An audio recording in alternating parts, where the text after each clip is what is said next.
sobre os grilhões da morte ou dores da morte e sobre a ressurreição. Pedro, que antes havia reconhecido Jesus como o Filho de Deus, agora testemunha que Jesus é o Cristo ressuscitado em Atos capítulo 2.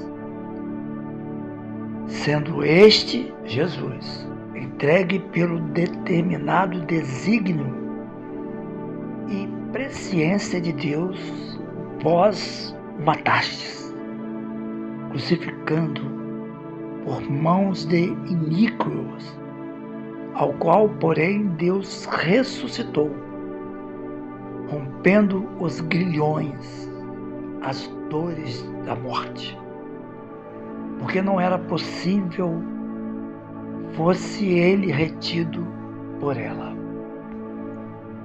Em hebraico, a palavra grilhões ou dores de morte é tsir,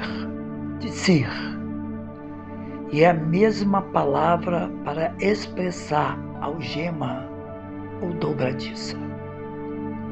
Uma vez colocada ou experimentada, não havia modo algum para se livrar sozinho, sem ajuda. Esta palavra tsir era muito conhecida pelos judeus e especialmente experimentada por Pedro, Paulo e Silas, que estiveram algemados, ou seja, com grilhões em suas pernas e braços. E neste caso, grilhões eram uma ferramenta para impedir os presos de fugirem ou se movimentarem dentro das prisões. Na cruz, Jesus tinha todo o poder para estar livre daquelas dores, daqueles grilhões, mas não o fez, pois não queria que nós sofrêssemos com esta dor insuportável. Hoje há muitas guerras e muita gente morre, mas Jesus enfrentou a maior guerra, a maior batalha. E Jesus lutou e venceu a morte. Jesus está vivo, aleluia.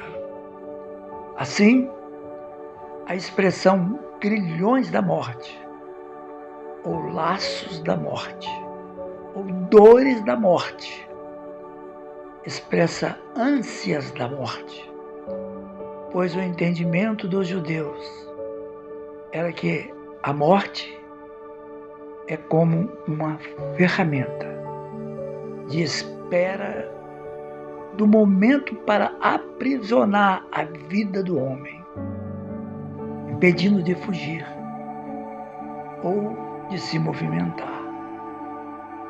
Os judeus também sabiam que somente Deus podia e pode reverter a morte em vida, ou seja, ressuscitar, pois Ele é o dono da vida.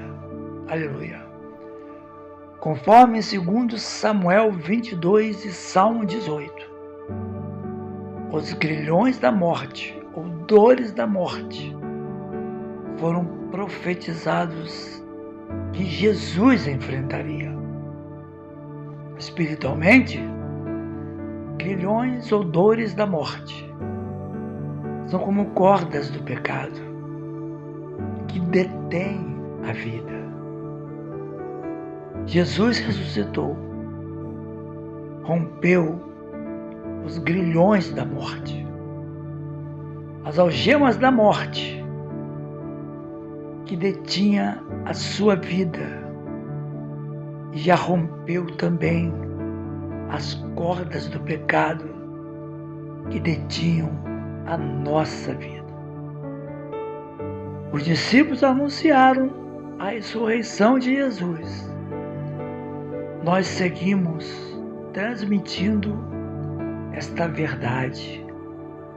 Jesus, o Nazareno, o Filho de Deus, que foi crucificado, não está no túmulo, mas ressuscitou e voltará. Aleluia! Que Deus continue nos abençoando sempre. Shalom.